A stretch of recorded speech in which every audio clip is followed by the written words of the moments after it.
Bismillahirrahmanirrahim. Assalamualaikum warahmatullahi wabarakatuh. Perkenalkan, nama saya Ahmad Aurel Zainal Mutakin dengan NIM 2024 1115056. Di sini saya akan menjawab pertanyaan nomor 1 sampai 3A. Yang pertama 1A. Jelaskan definisi atau pengertian agama Islam menurut Muhammadiyah. Ruslan menerangkan definisi Islam menurut Muhammadiyah. Agama ialah apa yang disyariatkan Allah dengan perantara nabi-nabinya, berupa perintah-perintah dan larangan-larangannya, serta petunjuk-petunjuk untuk kebaikan manusia di dunia dan di akhirat. Tarjih kemudian merinci lagi bahwa agama yang dibawa oleh Nabi Muhammad SAW ialah apa yang diturunkan Allah di dalam Quran dan yang tersebut dalam sunnah yang sahih, berupa perintah-perintah dan larangan-larangan, serta petunjuk-petunjuk untuk kebaikan manusia di dunia dan akhirat. Berdasarkan definisi ini, Muhammadiyah menempatkan Al-Quran dan Al-Sunnah sebagai sumber pokok ajaran agama. Selanjutnya 1B. Jelaskan pengertian masing-masing Al-Quran dan As-Sunnah. Al-Quran dan hadis adalah sumber utama untuk umat Islam di seluruh dunia untuk menjalankan kehidupan. Al-Quran adalah mukjizat terbesar Nabi Muhammad SAW yang diturunkan kepadanya secara berangsur-angsur melalui perantara malaikat Jibril.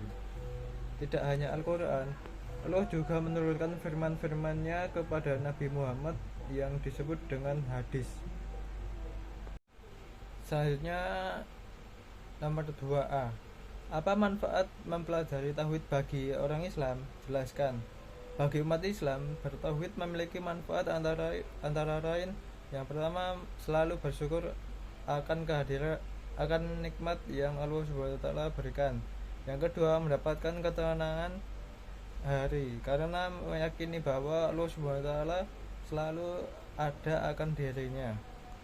Yang ketiga, dapat menjauhkan diri dari harapan dan angan yang kosong. Yang keempat, menjadi lebih rendah hati. Yang kelima, memiliki hidup yang lebih optimis. Selanjutnya nomor 2B. Jelaskan bentuk-bentuk syirik disertai contohnya masing-masing. Yang pertama ada syirik besar atau syirik akbar. Syirik besar adalah bentuk syirik yang paling serius dalam Islam. Ini terjadi ketika seseorang menyekutukan Allah dengan entitas atau dewa selainnya. Ini bisa berupa penyembahan berhala, dewa-dewa palsu, atau segala sesuatu yang dianggap setara dengan Allah dalam ibadah atau keyakinan.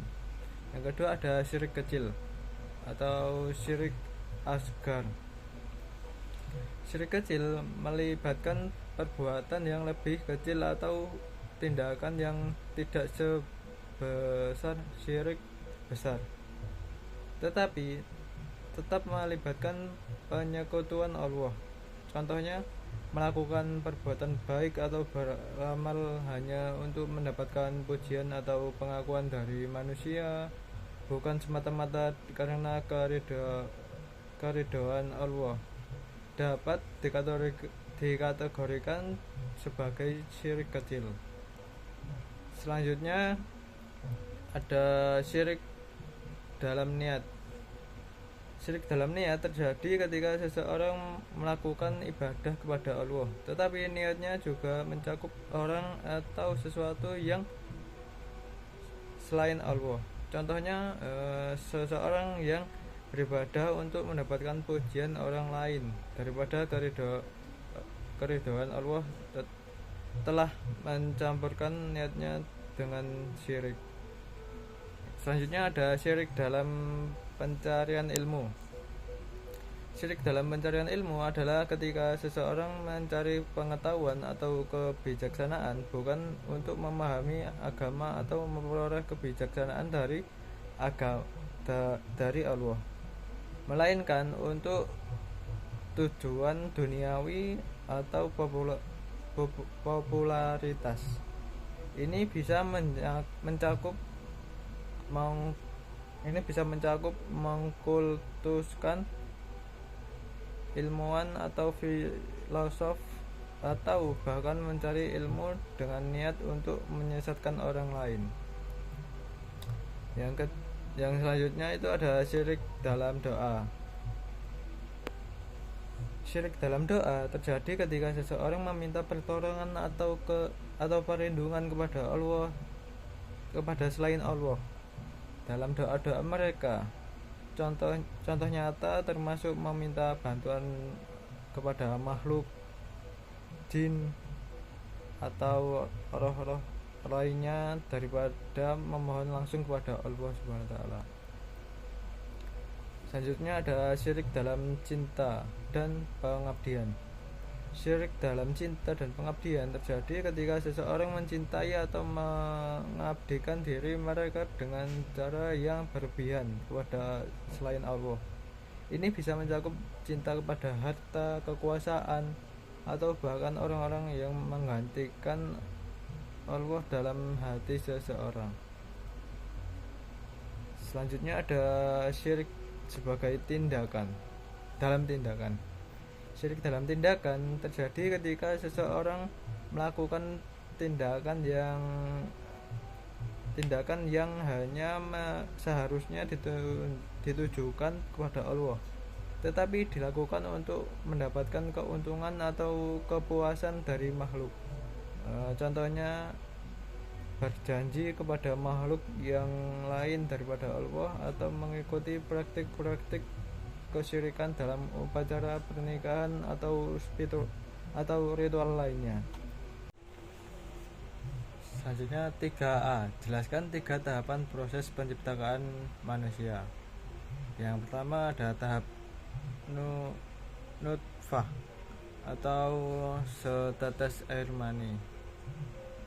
Pada tahap ini manusia diciptakan dari sperma laki-laki yang bercampur dengan ovum perempuan. Proses ini menjadi awal pembentukan manusia, di mana zigot terbentuk setelah pembuahan. Yang kedua ada tahap alaqah atau segumpal darah. Setelah beberapa hari, nutfah berkembang menjadi alaqah, yaitu segumpal darah atau sesuatu yang menggantung di dinding rahim. Yang ketiga ini ada tahap mudghah atau segumpal daging.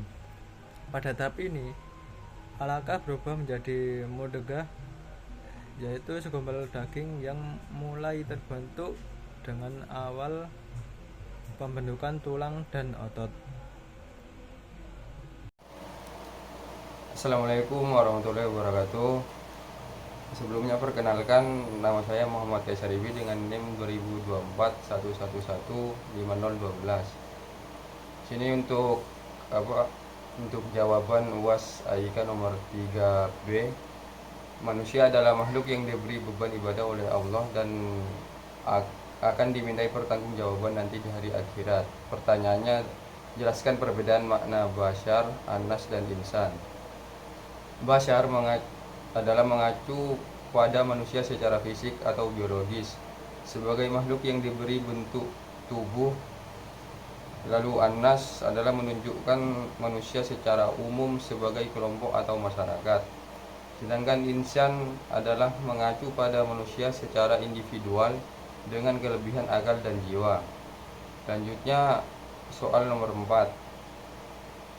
Di antara perkembangan pemikiran Islam kontemporer saat ini adalah munculnya sekularisme dan liberalisme. Soal 4A, jelaskan pengertian sekularisme dan liberalisme beserta contohnya masing-masing. Sekularisme adalah ideologi yang memisahkan agama dari kehidupan duniawi. Contohnya adalah pemerintahan yang tidak berdasarkan hukum agama, seperti sistem demokrasi murni. Liberalisme adalah paham yang menekankan kebebasan individu, termasuk dalam hal agama. Contohnya adalah kebebasan memilih keyakinan atau praktik ibadah tanpa paksaan dari otoritas. Selanjutnya adalah soal nomor 4B. Bagaimana pandangan saudara tentang keduanya? Jelaskan.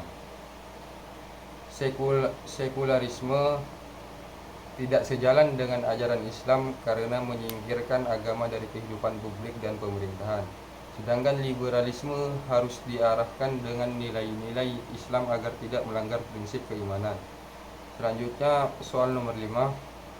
Pemahaman agama Islam sebagaimana yang dipahami oleh Muhammadiyah dikenal dengan sebutan Islam berkemajuan. Soal nomor 5A. Jelaskan pengertian Islam berkemajuan. Lalu soal nomor 5B. Jelaskan ciri-ciri atau karakter Islam berkemajuan. Jawaban untuk soal nomor 5A. Islam berkemajuan adalah pemahaman Islam yang didasari oleh Al-Quran dan hadis dengan pendekatan rasional, ilmiah, serta berfokus pada pengembangan diri, ilmu pengetahuan, dan peradaban manusia. Dan untuk jawaban nomor 5B, yaitu berlandaskan pada Al-Quran dan hadis dengan pemahaman yang kontekstual, memajukan pendidikan, ilmu pengetahuan, dan teknologi, menegakkan nilai keadilan, kemanusiaan, dan kesejahteraan, serta membentuk masyarakat yang kreatif, inovatif, dan mandiri. Sekian dari saya, terima kasih. Wassalamualaikum warahmatullahi wabarakatuh.